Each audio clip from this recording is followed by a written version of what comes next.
Hello friends, बहुत ही interesting class है आज की। एक वर्ड आपको बता रहा हूँ, ये वर्ड आपने बहुत सुना होगा, इसको बोलते हैं बाय। अब ये बाय जो प्रोनाउंसिएशन है, ये इंग्लिश के 3 अलग अलग वर्ड्स का प्रोनाउंसिएशन कम से कम है। तो मैं आपको तीनों वर्ड्स बताता हूँ, और जो तीसरा वाला है वो बहुत इंटरेस्टिंग है क्योंकि उसकी एक से ज़्यादा मीनिंग्स है और कई इंटरेस्टिंग सेंटेंसेज उससे बनाए जा सकते हैं। देखिए, पहला वाला बाय तो है BYE बाय, BYE बाय। इसको भी बाय पढ़ेंगे। ये कहाँ पर यूज होता है? जैसे हम बोलते हैं ना किसी को bye bye bye goodbye, तो ये तो एक बाय तो ये है। जो दूसरा वाला बाय है वो है BUY बाय, जिसका मीन होता है खरीदना। जैसे आपको कहना हो मैं एक कार खरीदना चाहता हूँ, तो आपको कहना चाहिए I want to buy a car. तो ये दोनों बाय तो आसान है, BYE बाय बाय बाय वाला एंड BUY बाय खरीदने वाला। तीसरा जो बाय है दोस्तों है BY बाय। अब ये छोटा सा वर्ड है, अच्छा तीनों का उच्चारण सेम है बाय।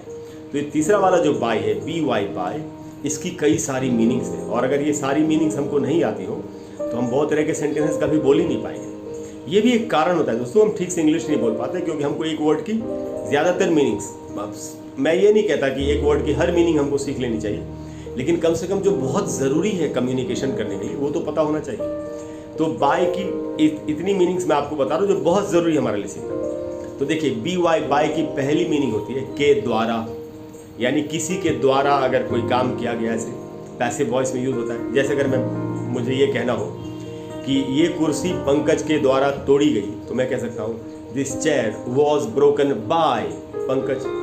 अगर मैं ये कहूँ ये काम मेरे द्वारा किया गया, तो मैं कहूँगा इट वॉज डन बाय मी। तो बाय का तो एक मीनिंग है के द्वारा।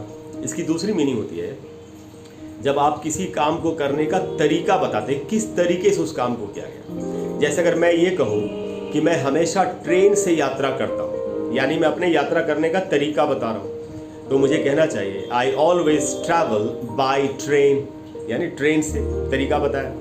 या अगर मुझे बोलना हो उसने मुझे चेक से पेमेंट किया, पेमेंट करनी थी, उसने मुझे चेक दिया, तो मुझे कहना चाहिए ही पेड मी बाय चेक। तो जो पेमेंट हुई उसका तरीका बताया। तो दूसरा मीनिंग तो यूज़ ये था बाय का। तीसरा जो मीनिंग है बाय का वो है कि बिल्कुल पास या के किनारे। जैसे अगर कोई गंगा नदी के किनारे उसका मकान है, वहीं रहता है, तो हम कहेंगे ना उसके लिए वो गंगा के किनारे रहता है। तो इस बात को हम कहेंगे बाय को यूज़ करके he lives by the Ganga, यानी के किनारे। एक ऐसे भी बोल सकते हैं he lives on the bank of the Ganga, वो भी है, वो तो है ही। आप ये भी बोल सकते हैं he lives by the Ganga. अगर कोई बिल्कुल दरवाजे के पास खड़ा है तो उसके लिए हम बोल सकते हैं he is standing by the door, यानी बिल्कुल दरवाजे के पास खड़ा है या दरवाजे पर ही खड़ा है। तो ये बाय का अगला मीनिंग था। एक और मीनिंग बताता हूँ, जब भी कोई डेडलाइन वगैरह बतानी हो, टाइम की डेडलाइन, भाई शाम को 6 बजे तक मैं इस काम को कर लूँगा, 6 बजे तक एक डेडलाइन दे रहे, तो भी बाय का यूज़ होता है। तो बाय का यहाँ मीनिंग निकलेगा तक। कैसे सेंटेंस यूज़ करेंगे? अगर बोल रहा हूँ मैं 6 बजे तक इस काम को कर लूँगा, तो मुझे कहना चाहिए I will do it by 6 o'clock, या please come everybody should arrive by evening, हर किसी को शाम तक पहुँच जाना चाहिए। तो दोस्तों बाय की BY बाय की जितनी मीनिंग्स मैंने आपको बताई, 4 मीनिंग्स, ये कम से कम इतनी हमको ज़रूर याद कर लेनी चाहिए और उनको यूज़ करके तरह तरह के सेंटेंसेस बोलने चाहिए। मुझे उम्मीद है आपको आज की क्लास अच्छी लगी होगी। तो अगर कोई ऐसा टॉपिक है जिस पर आप चाहते हैं कि मैं आपके लिए वीडियो बना दूँ, तो आप मुझे कमेंट्स में लिखिए, मैं कोशिश करूँगा जल्दी से जल्दी आपको उस पर एक वीडियो बना करके दे दूँ। Thank you very much for all your love and support. I will see you soon. Bye bye.